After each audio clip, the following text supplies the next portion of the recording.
What's up, DC Nation? Back to another video, and guys, today we're checking out Batman: The Adventures Continue. Now, this series is a full digital series. Yes, you can get in paperback eventually, but right now the issues are more being released digitally. Now, this series has been out for over like 3 months, alright? I just haven't had the time to review it. There's so much DC content going on, but if you guys don't know, I'm a big, pretty much DCAU fan. I like the DC animated stuff. I actually do Batman Beyond reactions on this channel. I do Batman the Animated Series recap reviews, and if you guys check those out, it shows that I'm very enthusiastic about all these animated series, about all this different fandom, and to see Batman the Animated Series get extended, the story get expanded in this new digital series, Batman: The Adventures Continue, is really cool. And what makes it even better is the original writers, Paul Dini and Alan Burnett, are back to write it. So you know it's gonna be a good story, guys. And the art is really good too. It actually gives me Batman the Animated Series vibes, reminds me of the art style from that show.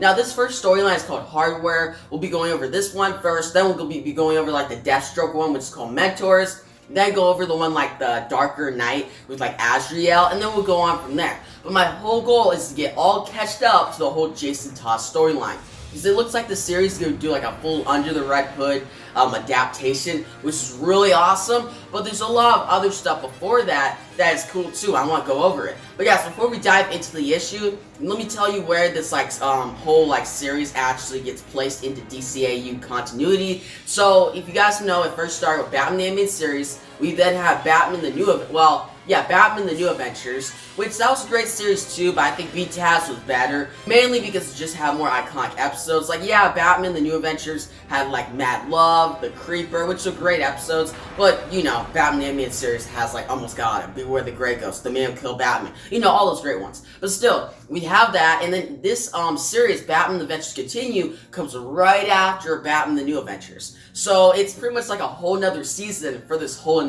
show. But guys, what happens after this series is then Justice League, the show, the animated show, then Justice League Unlimited, and then of course last is Batman Beyond, because Batman Beyond is based in the future. So yeah, guys, this is pretty much just, if you want to know where this fits into the DCAU continuity, it's literally just right after Batman the New Adventures, so it's pretty easy to follow. But guys, diving into the storyline, we got a cool cover. It looks actually pretty dope. You see Batman just staying on top, you see all his villains in this pillar. I really like it. Now, how it opens up is you see Batman, he's flying on his grappling hook, it's nighttime, he's on his patrol, right? And you see him go against Bane. And he starts fighting Bane, picks him up, and he's like, I'm gonna break you. You know how Bane always says that. That's just his famous line, I'll break you. Or I'm going to break you. One of the two, but still, we see Batman, he hits him with a dart, he takes Bane out. And he's like, man, next time I need quadruple the dose of this dart, or pretty much hit him with more darts, because Bane is getting stronger. But Batman's alright, at least I got my strongest foe out of the way for the night. But again, it's only 10 o'clock. And that's when we see this big, robot that is not supposed to be in Gotham. Does not fit Gotham at all, but still looks really dope. And we see it show up, it's attacking, and Batman's like, alright, I gotta go take that down. And what we see next is this robot that hits a cop car, and Batman goes right towards it, and in this cop car you see Harvey Bullock. And Batman's like, are you alright? And Harvey Bullock is like, never been better. You know, being all sarcastic, you know? But then we see Batman gets grappling hook, go after that robot, and in the distance, you see Jason Todd. And this is actually really cool. He only shows up in one panel in the first issue, but Jason Todd's like, man, I don't remember how fun he is in Gotham, but at the same time, this looks kind of personal. Now, we see Batman, he's going after this robot then pretty much puts a hole into Wayne Enterprises, goes in, and goes to steal this one box that has alien tech in it, and Batman tries to attack it, throws batarangs, but it does not hurt this robot at all. But this is when this robot then blasts Batman. Batman goes back, but barely pretty much protects himself with his cape. And the way he is posed reminds me from Batman the Animated Series, pretty much the intro. You know, his famous pose, where he just has the cape and he's watching. And it's actually the same way. It's similar to the look he has in an old Batman comic, where he's by Robin. So that's really cool. And I just like these Easter eggs, because yeah, the writing's great by Paul Dini and Alan Burnett. But the artist does a great job too, because yeah, you could write a great story, but the art, by conveying how the story is done, how Batman falls back, the poses he is in, it gives more Easter eggs and makes the story more interesting. So kudos to the artist for doing this one panel that just got me really excited, right? But now, next we see is Batman goes after the robot, and again, the robot throws a truck at him. Batman barely dodges it, but it distracts him long enough for the robot to get away. So Batman's like, alright, that's round one. I gotta go figure this out. Now, Batman makes it back to the Batcave. He's like, man, how's this thing operate? He's trying to figure out how this robot operates so he can beat it. And he's like, I know it's not alien. And Alfred is like, Alfred's there. He's just getting stuff. He actually has like a suit. But still, he asks Batman, and he's like, wait, why you don't think it's alien? And Batman's like, because it stole alien tech, so it's probably using that to make it better. And I don't think the robot just operates on its own. Somebody's actually controlling it. And then Bruce looks at Alfred, he's like, what's the suit? And Alfred's like, well, there's a whole gathering soon, and you gotta go to it. And Bruce is like, no, I don't got time for that. And Alfred's like, well, I didn't tell you who the guest is. And then we shift to Bruce going to this party, and he's talking with Veronica Freeland. Now, Veronica Freeland, she actually used to date Bruce, and she actually starts flirting with Bruce, saying, hey, how did we not pretty much keep being a couple? How did we stop being a hot item?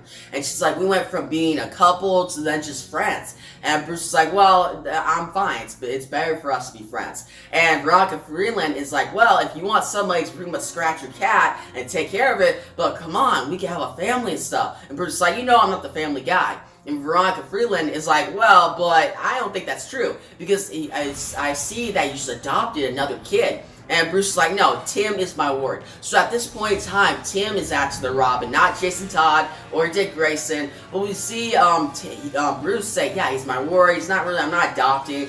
Veronica Freeland is like, come on, we got a good family. But before they can keep talking, Lex Luthor comes out from like the side and is like, Veronica, don't worry about Bruce. You're not gonna get anything out of him. And he's like, hey, do you mind if me and Bruce have alone time? And Veronica's like, yeah, sure. I'm going to the bar. Care to join me, Lex, when you're ready? So pretty much Veronica is now going for Lex, not Bruce. But then Lex asks Bruce, he's like, did you see that big robot in Gotham City? And Bruce is like, yeah, do you know anything about it? And Lex is like, no, but I wish the big Boy Scout, pretty much Superman, was here, because he could easily take that thing down compared to Batman.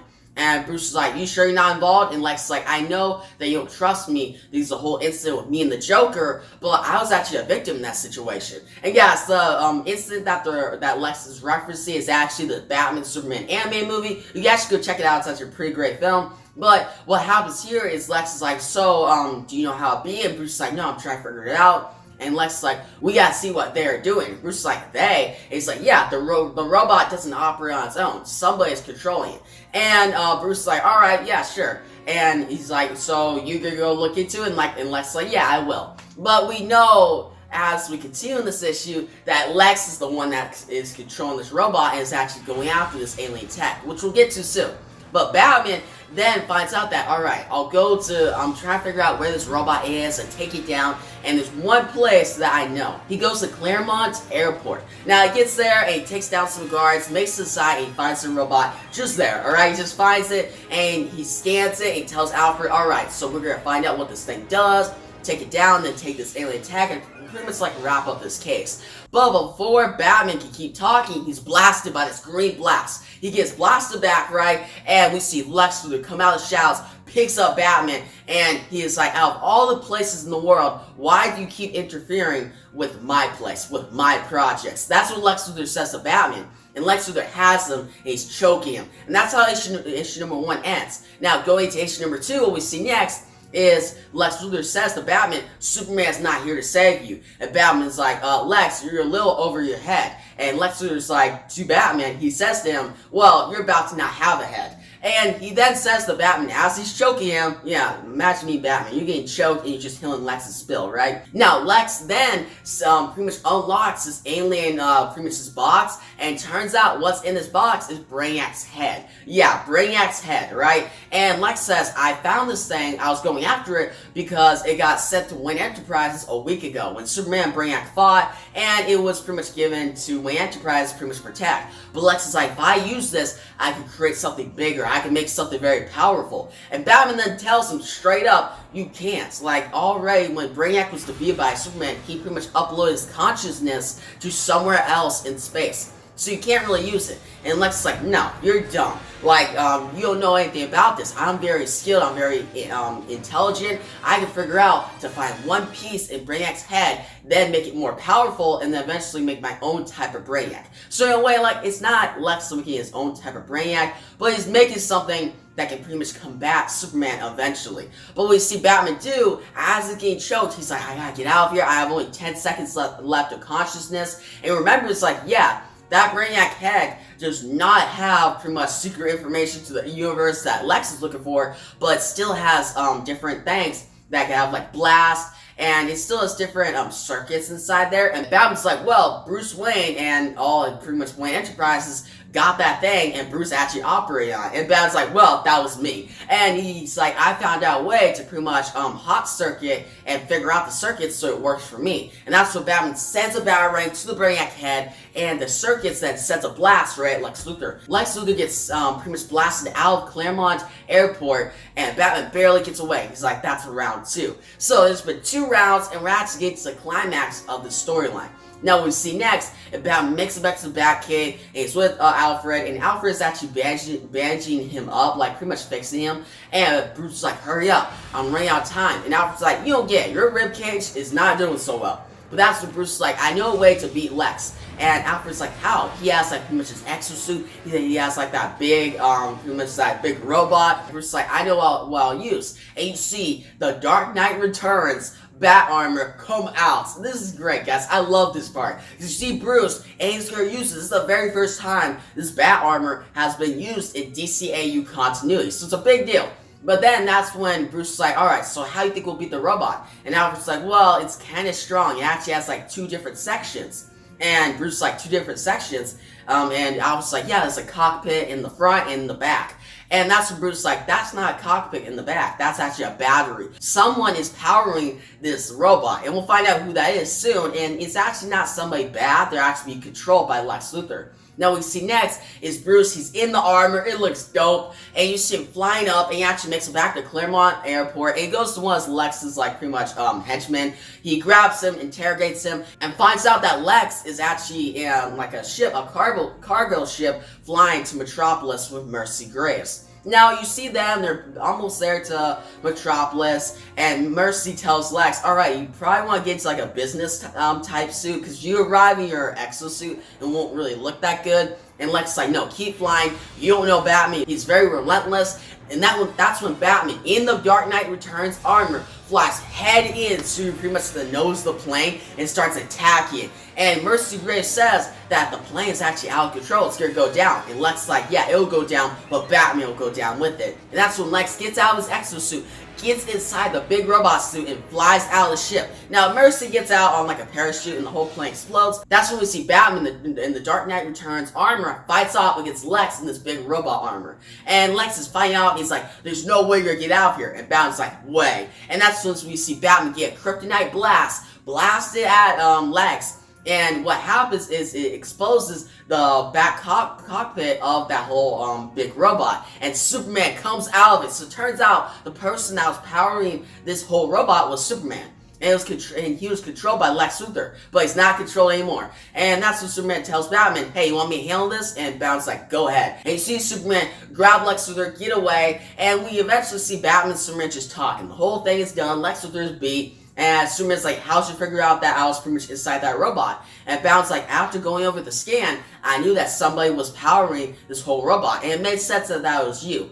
And Superman's like, yeah, thank you for actually saving me. Now, what should I do with this whole, like, Brainiac head? Because I actually got the Brainiac head in the aftermath, and Batman's like, just take it into space, destroy it, because we don't need another madman taking control of it. And Superman's like, alright, up and away like a speeding bullet. So he just, like, flies away, and Batman's like, wow, he really is a Boy Scout. So I love this interaction, like, the Batman the Animated Series, and any animated series, in my opinion, when Batman and Superman interacted, it's always been great. And I want to see more of that in the future in comics, movies, and maybe more animated shows. But guys, how this issue ends is we see Jason Todd. Yeah, guys, Jason Todd, he's back. And he's just walking through Crime Alley. Now, this is really interesting because you see him just walking there. He's pretty much standing there, and we see a guy come out the window. And he's like, "Are you just gonna stand there? You've been there for an hour. You know, I could call the police for just staying somewhere. Like, you just like stay somewhere for so long, you can actually have the police called on you." But still, this guy pretty much threatens Jason and just like start dialing. He points a gun right out, and this guy just gets freaked out. He just closes the door.